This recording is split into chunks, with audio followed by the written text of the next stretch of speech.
Lok Sabha election के लिए अभी प्रोसेस अभी शुरू ही हुआ है, तो ऐसे में पूरी तरह से तो नहीं कहा जा सकता कि शिवपाल यादव को समाजवादी पार्टी जो है कह सकते हैं टिकट नहीं देगी। लेकिन हाँ, ये ज़रूर कहा जा सकता है कि हो सकता है कि उनको जो है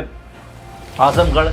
से चुनाव लड़ाती हुई नजर आ जाए, क्योंकि आजम हो सकता है कि इस बार कह सकते हैं कि शिवपाल यादव जो अनुभवी नेता माने जाते हैं और काफ़ी समझ है उनको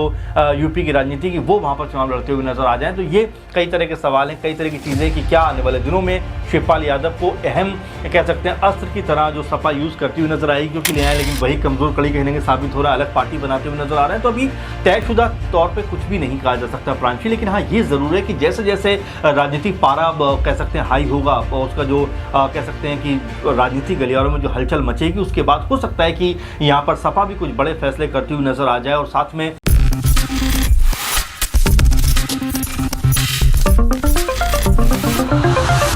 मैं प्रांशी राठौर और आप देख रहे हैं नेक्स्ट 9 न्यूज।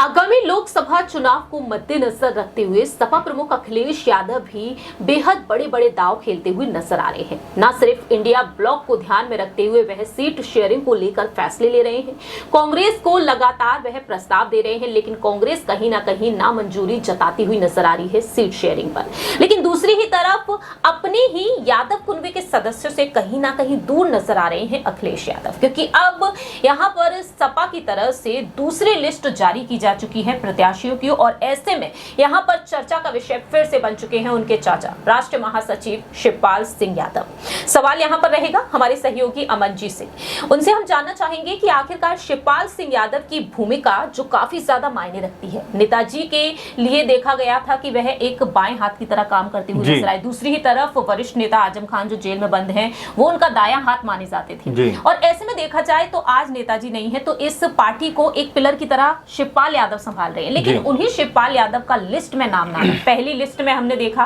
कि कई ऐसे नाम आए, यहां तक कि डिंपल यादव का नाम भी आया, मैनपुरी से वह चुनाव लड़ेंगी, और शिवपाल को लेकर अटकलें तेज हैं कि वह कन्नौज से चुनाव लड़ सकते हैं या फिर फिरोजाबाद या आजमगढ़ से उन्हें उतारा जा सकता है। लेकिन दूसरी लिस्ट जो सामने आई है अमन जी, इसमें भी शिवपाल यादव का नाम नहीं है, कैसे देख रहे हैं? देखिए, बिल्कुल शिवपाल यादव के बारे में पहले से ही ये बात आपने सही कहा कि जब समाजवादी पार्टी के मुखिया यानी कि जो संस्थापक कहे जा सकते हैं मुलायम सिंह यादव, जब उनकी डेथ होती है, उसके बाद जब अखिलेश यादव को सबसे अधिक ज़रूरत होती है कि क्या उनके चाचा उनके साथ आएंगे, तमाम लोगों ने ये बात कही कि अब चाचा को आ जाना चाहिए। उसके बाद शिवपाल यादव जो है अखिलेश के साथ में नजर आते हैं, और अब जबकि लगातार देखा जा रहा है कि लोकसभा चुनाव के लिए समाजवादी पार्टी लिस्ट पे लिस्ट जारी कर रही है, लेकिन उसमें शिवपाल यादव का नाम ना होना अपने आप में कई तरह के सवाल भी खड़े करता है कि क्या जो शिवपाल यादव हैं, क्या वो जो है कह सकते हैं लोकसभा चुनाव में किसी सीट पर चुनाव लड़ते हुए नजर भी आएंगे या नहीं, क्योंकि अभी खैर ये तो नहीं कहा जा सकता कि लिस्ट फाइनल हो गई, क्योंकि अभी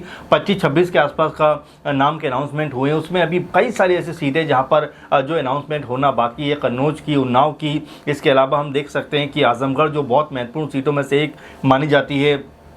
अखिलेश यादव समाजवादी पार्टी के लिए, तो हो सकता है कि वहाँ से उनका जो है नाम निकलकर सामने आ जाए। लेकिन हाँ, जिस तरह से एक्टिव रहते हैं शिवपाल यादव प्रांची जी, वैसे एक्टिव नज़र आ नहीं रहे हैं। तो कहीं अंदर खाने में तो कोई बात नहीं है, कहीं ऐसा तो नहीं है कि उनका नाम काट कर किसी और का नाम आगे बढ़ाया जाएगा। तो ऐसे कई तरह के सवाल हैं, क्योंकि उनके बेटे को लेकर भी कई तरह की बातें हैं कि हो सकता है उन कह सकते हैं पिता पुत्र में से किसी एक को टिकट वहाँ पर मिलता हुआ नजर आ जाए। तो अभी क्योंकि लोकसभा इलेक्शन के लिए अभी प्रोसेस अभी शुरू ही हुआ है, तो ऐसे में पूरी तरह से तो नहीं कहा जा सकता कि शिवपाल यादव को समाजवादी पार्टी जो है कह सकते हैं टिकट नहीं देगी। लेकिन हाँ, ये ज़रूर कहा जा सकता है कि हो सकता है कि उनको जो है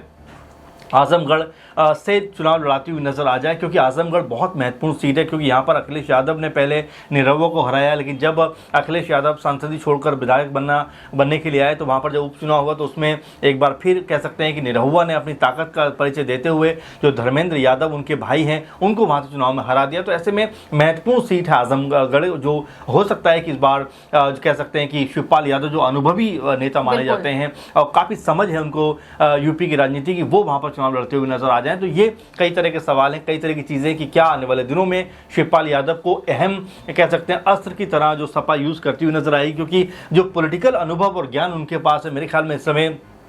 समाजवादी पार्टी में सबसे ज्ञानवान और होनहार और सबसे अनुभवी लोगों में से एक हैं शिवपाल यादव। तो हो सकता है कि उनको आजमगढ़ से चुनाव लड़ाते हुए समाजवादी पार्टी नजर आ जाए। देखिए, जिस तरह से आपने आजमगढ़ की बात कही, खबरें तो ये तक सामने आई कि अखिलेश यादव जो कन्नौज से चुनाव लड़ते हुए देखे जाएंगे, लेकिन कन्नौज से ही नाम निकलकर शिवपाल का भी सामने आ गया, जहां से डिंपल यादव भी चुनाव लड़ चुकी हैं। लेकिन सवाल यहाँ पर ये खड़े होते हैं, अगर शिवपाल यादव के नाम पर कन्नौज को लेकर सहमति बनती है तो क्या अखिलेश ये बड़ी कुर्बानी देंगे? देखिए, बिल्कुल, अभी बहुत सारी चीजें हैं जो अभी राजनीति में होना कह सकते हैं शुरुआत हुई है लोकसभा चुनाव से पहले, और अभी कई तरह की संभावनाएं बनेंगी, कई तरह की संभावनाएं खत्म भी होंगी। आप देख रहे हैं कि बहुत सारे लोग गठबंधन में आ रहे हैं, गठबंधन छोड़कर जा रहे हैं, कई लोग जो है इस पार्टी में, कई लोग उस पार्टी में। स्वामी प्रसाद मौर्य का आप जिक्र देखिए, लगातार उनके बारे में ये कहा जा रहा था कि भाई वो पार्टी में मजबूती के लिए आए, लेकिन वही कमजोर कड़ी कहीं साबित हो रहा है, अलग पार्टी बनाते हुए नजर आ रहे हैं। तो अभी तयशुदा तौर पर कुछ भी नहीं कहा जा सकता प्रांशी, लेकिन हाँ ये जरूर है कि जैसे जैसे राजनीतिक पारा कह सकते हैं हाई होगा, उसका जो